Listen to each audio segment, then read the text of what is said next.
Gonzalez. Less than a year ago, I was probably the man you saw standing on the side of a freeway, holding a cardboard sign that said "Express some change." If you've ever been at that stoplight, you know how awkward it is. You ask, do I help? Do I look away? And you probably tell your kids, this is what happens when you don't do your homework and clean your room. But what most people don't know is for about 6 months at that time, I had spent over 10 years homeless. Think about that. That's over 5,000 days in survival mode. 5,000 days stuck in my head thinking, will my life ever change? And if it did, what could I possibly offer anybody except for a blueprint on how to destroy your life? So looking back, instead of asking for change or asking for dollars, I wish my sign said something different, something more honest. I wish I would have wrote, "Someone please help me change." See, I come from a world where getting arrested young, running away, or going to jail over and over again is a badge of honor in some twisted way. So you feel like you're just stuck there.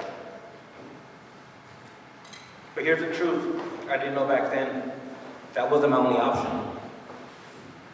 And eventually, after what felt like an eternity, something shifted.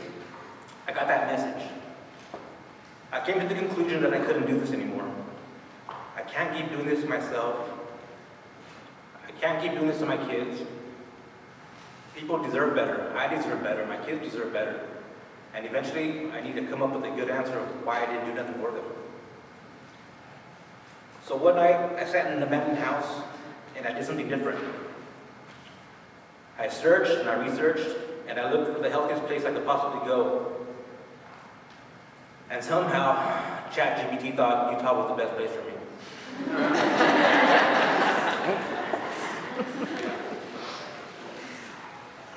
What I didn't realize is at that time that this wasn't just a move, it was the beginning of a miracle. Because when I got here, I didn't just find a place, I found people. I found structure. I found programs that didn't just see where I was at, but where I could become and where I could go. Through circles, I started to understand something I had never thought before. That small decisions matter, that consistency matters, that micro wins stack up, and that I wasn't stuck, I was just unstructured. Circles gave me language for things I have lived my whole life but never understood. It showed me that there are levels to life that I was only limited to if I allowed myself to. I was put around people who held me accountable but also believed in me when I didn't believe in myself yet. And through community actions, I didn't just receive help, I became part of something. I started volunteering at the food bank.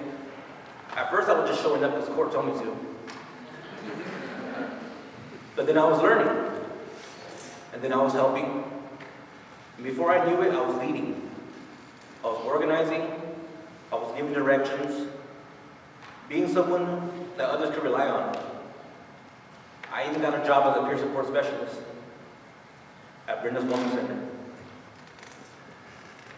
At Brenda's Warming Center, I could help other people navigate systems and be a small example to those still living that life that I had just came out of. And that right there was a true miracle. Because the same person people wouldn't even make eye contact with at that corner is now someone trusted to lead, to serve, to contribute. The miracle isn't that everything became easy overnight.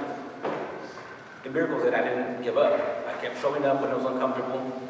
I kept showing up when no one was looking. And the miracle is that the man who once stood at that corner asking for change is now the person that's helping to create change. I've completed the Circles program. I have housing for my sons. I have more certificates than I can count. I'm living above the poverty line. And one day I hope to be an ally to someone the same way someone's an ally to me. Every time I choose to stay sober, every time I choose to show up, every time I choose to do the next right thing, I'm building something. Not just a better life for me, but a foundation for my children and a bridge for people who come from where I came from. I'm not just a product of where I come from anymore. A few days ago, my son called me from California, and he asked me something that shook me to my core. He said, "Dad, how do I change a light bulb?" And that hit me hard. That meant that I wasn't there for him. I had to teach my people how to change a light bulb, how to pray, how to tie his shoes.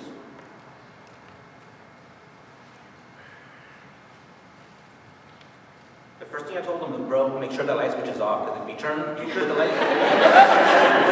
that bulb in there, you're gonna get shocked. So if you're gonna do something, do it correctly." And then I realized I wasn't just talking to him. I was talking about my recovery. For years, I tried to fix my life with the wrong tools, with the wrong help. But recovery taught me to slow down, turn that switch off, get the tools, do it right. That call reminded me that healing isn't just about staying clean. It's about showing up again and again as a father, being present in those little moments. And if there's anything that I want people to take from my story, it's this.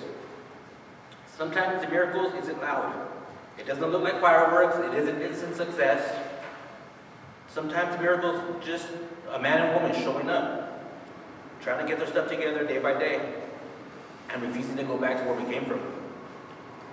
And every day I'm still working on this, because sometimes I don't want to get up. Sometimes it's easier just not to do the right thing. But I'm living a different life now. I'm choosing better. Before I close, to the people in this room who put the work behind the scenes, the ones staying late, making the calls, solving problems, when you could be at home with your own kids and your own families, and to the policymakers, thank you.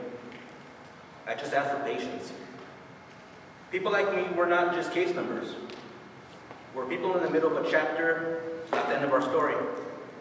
Because the truth is, everyone is just one bad situation away from being in a chapter they never thought they'd be in.